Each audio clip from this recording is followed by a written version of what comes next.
کہتے ہیں کہ پاکستان میں مقلدین کو لوگ بدعتی کہتے ہیں، اللہ ان کو ہدایت دے، وہ خود بھی تقلید کرتے ہیں۔ فرق یہ ہے کہ ہم ابو حنیفہ کی کرتے ہیں، وہ امام بخاری کی کرتے ہیں، تقلید تو سارے کرتے ہیں۔ وہ جب یہ کہتے ہیں کہ یہ حدیث صحیح ہے، کس نے کہا؟ جی بخاری شریف، امام بخاری نے، تو تقلید تو ہو گئی۔ تقلید سے تو کوئی نہیں بچ سکتا۔ وہ تقلید شرک ہے جس کو کہتے ہیں تقلید الآباء۔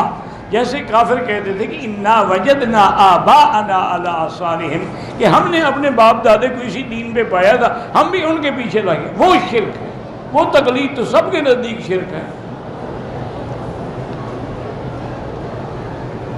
باقی بہرحال جو تقلید نہیں کرتے، اگر صحیح ماننے میں وہ اہل حدیث ہیں تو پھر حق ہے، لیکن یہ بھی تو ضروری ہے نا کہ وہ پہلے حدیث سمجھتے بھی تو ہوں، ان کو حدیث اور سنت کے فرق کا بھی پتہ ہو کہ حدیث کیا ہے اور سنت کیا ہے۔ حضور نے ہمیں فرمایا ہے اہل السنت والجماعہ، فرمایا علیکم سنتی و سنت الخلفاء الراشدین، فرمایا ید اللہ علی الجماعہ۔ تو پہلے ان کو یہ تو سمجھیں کہ حدیث میں اور سنت میں کیا فرق ہے۔ اگر یہ بھی پتہ نہ ہو تو پھر یہ کہنا میں حدیث پہ عمل کرتا ہوں، پھر تو بڑی مشکل بات ہے۔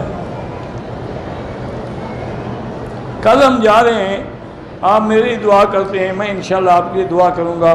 بہرحال اللہ تبارک و تعالیٰ تمام عالم اسلام میں حکمرانوں کو بھی، قائدین کو بھی، سب کو ہدایت عطا فرمائے۔ بہرحال مذہبی لوگ جو دین کے لیے لڑ رہے ہیں، اللہ ان کی بھی مدد فرمائے۔